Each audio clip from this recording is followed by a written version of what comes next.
বেনামাজি ব্যক্তির সাথে ভাগে কোরবানি দেওয়া যাবে কিনা, এ প্রশ্নটি অনেক ভাই বোন করে থাকেন।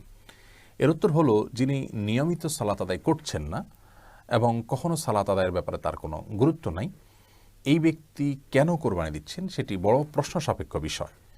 কারণ কোরবানি একটি ইবাদত, সালাত স্বতন্ত্র আরেকটি ইবাদত। সালাতের গুরুত্ব কোরবানির চাইতে অনেক গুণ বেশি।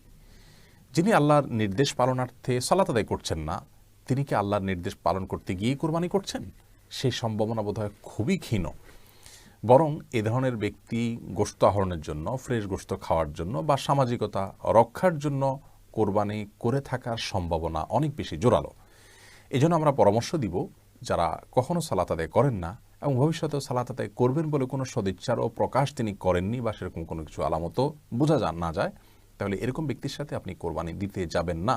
কারণ তিনি গোশত খাওয়ার জন্য কিংবা সমাজের মানুষের কাছে আপনার নিজের তথাকথিত ইজ্জত রক্ষার জন্য হয়তো কোরবানি দিচ্ছেন। এরকম ব্যক্তির সাথে আপনার কোরবানি দেওয়া উচিত নয়। কোনো ব্যক্তি মাঝে মধ্যে তার নামাজ ছুটে যায় বা নিয়মিত করেন না, কিন্তু নামাজের ব্যাপারে তার গুরুত্ব তিনি ঠিকই ফিল করেন, অনুভব করেন, তাহলে সে ব্যক্তির সাথে আপনি কোরবানি দিতে পারেন। আর যদি কেউ ইতিপূর্বে সালাত আদায় করেননি বা সালাতের গুরুত্ব বোঝেননি, কিন্তু এখন কোরবানি করতে যাচ্ছেন, এই সুযোগে আপনি তাকে যদি দাওয়াত দিতে পারেন, অবশ্যই দাওয়াত দেওয়া উচিত এবং তাকে বিনয়ের সাথে বলা উচিত, বোঝানো উচিত যে সালাত আদায় করার গুরুত্ব কোরবানির চাইতে অনেক গুণ বেশি।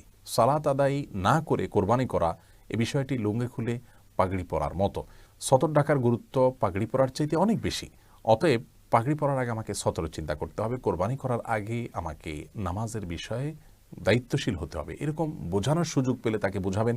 এরপর তিনি যদি বলেন যে হ্যাঁ ভবিষ্যতে তিনি সালাত আদায় করবেন, সদিচ্ছা জাহির করেন, তাহলে সেরকম ব্যক্তির সাথেও আপনি কোরবানি দিতে পারেন। তাহলে একেবারে সালাত আদায় করেন না, কখনো সালাত আদায় করবেন তার কোনো আলামতও তার মধ্যে নাই, এরকম ব্যক্তির সাথে কোরবানি দিবেন না। এই ব্যক্তির ঈমান নিয়ে প্রশ্ন তুলেছেন অনেক ইমামগণ। আর যে ব্যক্তি সালাত আদায় করেন কিন্তু মাঝে মধ্যে গাফিলতি হয়ে যায়, সেজন্য তার অপরাধ বোধও আছে, তাহলে সেক্ষেত্রে তার সাথে আপনি কোরবানি দিতে পারেন। আর যিনি সালাত আদায় কখনো করেননি বা গুরুত্ব ইতিপূর্বে বোঝেননি, এই সুযোগে আপনি তাকে নসিহা করেছেন, দাওয়াত দিয়েছেন বিনয়ের সাথে, ভদ্রতার সাথে, তিনি যদি সদিচ্ছা প্রকাশ করেন পরবর্তী সালাত আদায় করবেন, তাহলে সেক্ষেত্রে তার প্রতি সুধারণা করে যে তিনি তওবা করে তার মূল ট্র্যাকে এবং সঠিক পথে ফিরে এসেছেন, সেই দৃষ্টিকোণ থেকে তার সাথেও কোরবানি দিতে পারেন। তবে সর্বাবস্থায় নিজেকে এই সমস্ত ভেজাল থেকে নিরাপদ রাখতে গিয়ে একাকী কোরবানি করা উত্তম, শ্রেয় এবং নিরাপদ, যদিও সেটা খুব ছোট পশুতেই হয় না কেন। আল্লাহ তাআলা আমাদেরকে বোঝার তৌফিক দান করুন।